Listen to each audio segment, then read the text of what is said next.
નમસ્કાર, હું દીપલ. આપ જોઈ રહ્યા છો ગાંધીનગરની સૌપ્રથમ web news channel live Gandhinagar. તો આવો નિહાળીએ આજનું જીવતું ધબકતું ગાંધીનગર લાઈવ ગાંધીનગરની નજરે. 87 વર્ષની વયે ભારત કુમાર તરીકે જાણીતા અભિનેતા અને ફિલ્મ નિર્માતા મનોજ કુમારનું અવસાન થયું. શુક્રવારે સવારે 4:03 વાગ્યે મુંબઈની કોકિલાબેન ધીરુભાઈ અંબાણી હોસ્પિટલમાં હૃદયની તકલીફોને કારણે તેમનું અવસાન થયું હતું. મનોજ કુમારે તેમની ફિલ્મોમાં દેશભક્તિ અને રાષ્ટ્રીય એકતાના વિષયોને મુખ્ય રીતે રજૂ કર્યા. તેમને ભારતીય સિનેમામાં એક મહત્વપૂર્ણ સ્થાન બનાવ્યું. તેમની મુખ્ય ફિલ્મોમાં ઉપકાર, પૂર્વ ઔર પશ્ચિમ, શહીદ અને ક્રાંતિનો સમાવેશ થાય છે. તેમને તેમના યોગદાન માટે પદ્મશ્રી અને દાદાસાહેબ ફાળકે એવોર્ડ જેવા પ્રતિષ્ઠિત સન્માનો મળ્યા હતા. રાષ્ટ્રપતિ દ્રૌપદી મુર્મુ, વડાપ્રધાન નરેન્દ્ર મોદી અને બોલિવૂડના અનેક દિગ્ગજોએ તેમના નિધન પર શોક વ્યક્ત કર્યો છે. અભિનેતા ધર્મેન્દ્ર પણ શ્રદ્ધાંજલિ આપવા માટે તેમના ઘરે પહોંચ્યા હતા, જોકે તેમણે તાજેતરમાં આંખની સર્જરી કરાવી હતી. મનોજ કુમારની ફિલ્મોએ દેશભક્તિ, સંઘર્ષ અને સામાજિક મુદ્દાઓને અસરકારક રીતે રજૂ કર્યા, જે હજુ પણ પ્રેક્ષકોમાં લોકપ્રિય છે.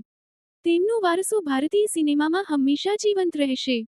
ગુજરાત પોલીસની શૂટિંગ ટીમે 18મી all India police shooting sports championship 2024માં શાનદાર પ્રદર્શન કરીને 3 બ્રોન્ઝ મેડલ પોતાના નામે કર્યા છે. આ ચેમ્પિયનશિપ તારીખ 24-29 માર્ચ 2025 દરમિયાન ઇન્દોર ખાતે યોજાઈ હતી.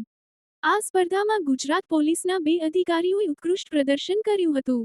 પીઆઈ લજ્જા ગોસ્વામીએ 300 મીટર 3 પોઝિશન રાઇફલ વ્યક્તિગત અને 50 મીટર 3 પોઝિશન રાઇફલ વ્યક્તિગત સ્પર્ધામાં બ્રોન્ઝ મેડલ જીત્યા હતા.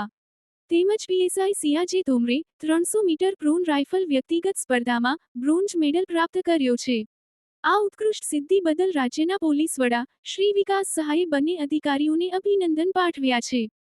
તેમણે જણાવ્યું કે આ સિદ્ધિ ગુજરાત પોલીસની પ્રતિભા અને સમર્પણનું પ્રતીક છે, જે રાજ્યનું ગૌરવ વધારે છે.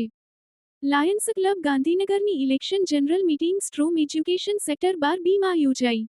જે સંસ્થા ILETS, TOEFL, PTE અને સ્ટુડન્ટ વિઝા માટે 24 વર્ષથી કાર્યરત છે.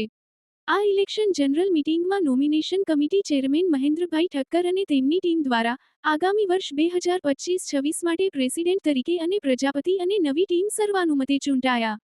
જેમાં second VDG LK Vaghela, region chairman Maulik Chaudhary ઉપસ્થિત રહેલ. આ મીટિંગનું આયોજન એજ્યુકેશનના ડાયરેક્ટર કલ્પેશભાઈ બ્રહ્મભટ્ટના સૌજન્યથી લાયન્સ પ્રમુખ મીનાક્ષી જયસિંઘાની અને ટ્રેઝર મયુરસિંહ વાઘેલા દ્વારા કરવામાં આવેલ. જેમાં લાયન મોહિત જયસિંઘાણી, વિનય જયસિંઘાણી અને સ્ટ્રોંગ ટીમનો ખૂબ જ સહયોગ મળેલ. તો દર્શક મિત્રો, આપે અનુભવ્યો ગાંધીનગરનો ધબકાર. આપની આસપાસ બનતી આવી જ ઘટનાઓની જાણકારી અમારા સુધી પહોંચાડવા માટે સ્ક્રીન પર દર્શાવેલ નંબર પર વોટ્સએપ દ્વારા અથવા ઈમેલ ID પર મેલ કરીને આપ અમારો સંપર્ક કરી શકો છો. ધન્યવાદ.